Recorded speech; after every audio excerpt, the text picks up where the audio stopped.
Most adults have no idea what piano level they're actually at, and it's not your fault.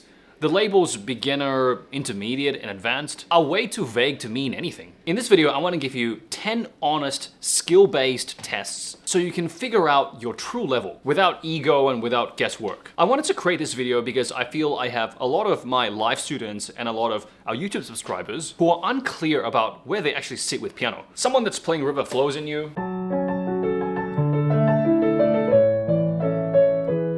might call themselves an intermediate, and someone else who's playing, let's say, Minuet in G are also calling themselves an intermediate player. These levels aren't meant to judge you, they're just meant to help you understand where your strengths actually lie. Let's jump straight into the test. Test number 1, learning speed. How long does it take for you to learn a one-page piece? Now obviously that will depend on how difficult the one page is, but let's say we're talking about a piece like Minuet in G.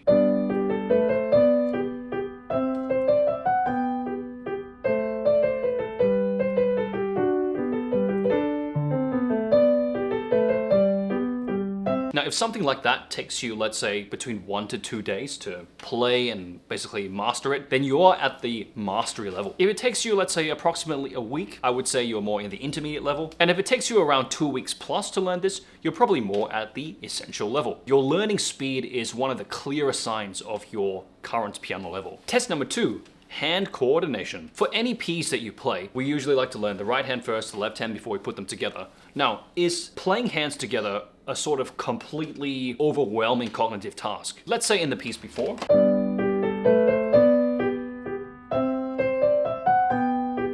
if that feels like within a week or so, you can start to put hands together and you can start to sort of progressively see the picture of having hands together, then I would say you are in the intermediate or above stage. If putting hands together for really any piece always feels like a completely overwhelming task, then I would say you belong more to the essential level. And we probably need to work on more hands separately for every piece and build more single hand coordination before we can put more hands together. Test number 3. Rhythm accuracy. Can you do things like dotted rhythms, syncopation,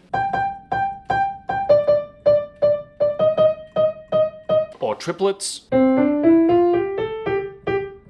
Can you do these things relatively easily, or do they require a lot of brain effort to process? If you can do these things easily, then I would say you belong to either intermediate or mastery. If these things feel a little bit hard to coordinate for now, then I would say you belong more to the essential level. Test number 4. Chord recognition. Let's whip this up on the screen here.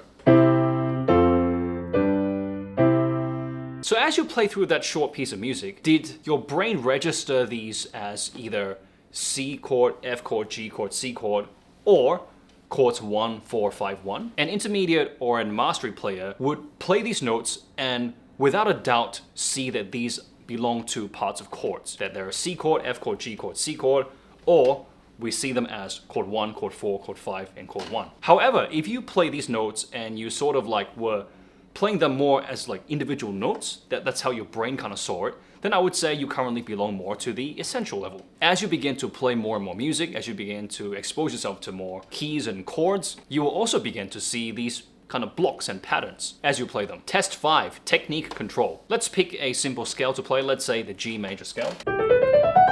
I'd like you to play it at 100 BPM, 2 notes per beat.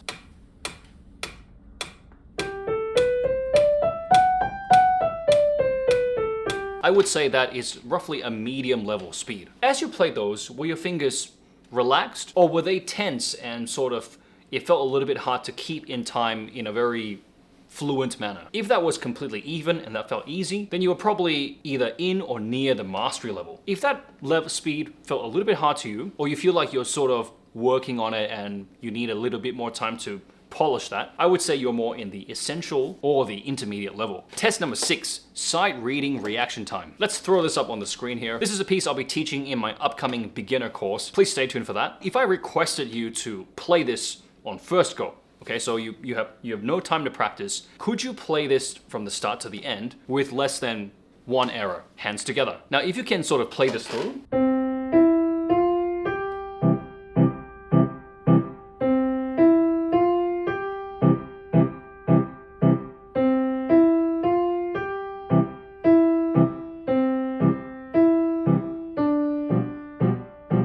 Whether it's fast or slow, if you can play it hands together on first sight at around this kind of level, then I would say you are in either the intermediate or the mastery level. If this is something that you currently cannot do, one that you probably can do, but you belong more to the essential level. Sight reading is also another one of those very honest mirrors of your current level. It directly shows you how much coordination you have and if you've been exposed to this kind of pattern of music before. Test number 7, hand independence. So just with that O and the Saints piece I just showed you before, when you're playing a melody with your right hand and some chord accompaniments in your left hand, can you pretty much have two hands play their own parts without interfering with each other? If your hands can play together and they exist very independently, and you yourself can hear both right and left hand as you're playing both at the same time, then I would say you are either in the intermediate or the mastery level. If your hands feel not very independent, so for example, if one of the hand feels like it always affects the other hand, it always pulls the other hand, then you are currently more in the essential stage. Test number 8, musical vocabulary. There's a lot of Italian terms especially to learn the music. When you see terms like legato or staccato or dolce or rallentando, can you apply them instantly? If you know what they mean, if you know what a bulk of them mean, and you know how to execute them in the music, you have experience with these terms, then you're probably in the intermediate or advanced stage. If they look like completely unfamiliar terms for us, then you're currently more in the essential stage. Test number 9, mistake recovery. When you hit a wrong note, can you keep going?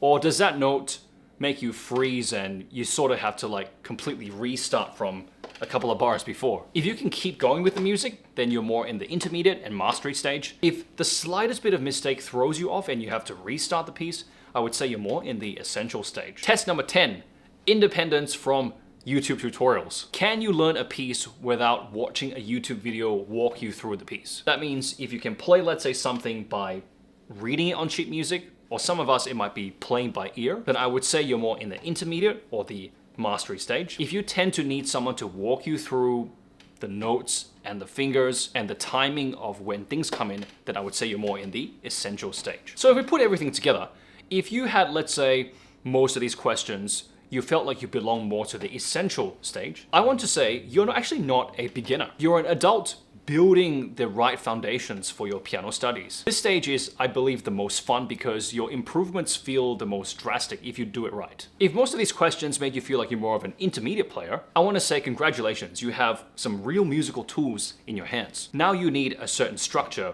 to sort of take you to that next level of mastery playing. If in the questions you felt like you're mostly a mastery person, I want to say congratulations. You're probably an independent player who sort of can do most things without coaching or a teacher. But I would say for you, your next kind of goal would be even more expression, better tone, and also even harder repertoire. There's always harder and harder pieces to play, and that's something that makes me addicted to piano playing. If you want a deeper breakdown of some of these skills and some of these pieces that I just played in this video, I put together a free roadmap in the description. It shows every skill you need for each level and how they build on one another. A lot of my adult learners tell me how much this PDF has helped them understand where their knowledge gaps are and what to do about them. And let's say you've watched this video and you're really wondering, what should I do next for piano? I teach all these 3 levels and what to do to get to that next level in my full program, Keys to Mastery. If you're watching this around November, you notice that there's a discount right now for Black Friday. Check it out. Regardless, your level is not fixed. It's just a snapshot of your skills today. And I want to tell you that skills can always be built. With the right practice, with the right tools, that next level of piano playing is just waiting for you. Have a question? Put them in the comments below. I'll catch you in the next tutorial.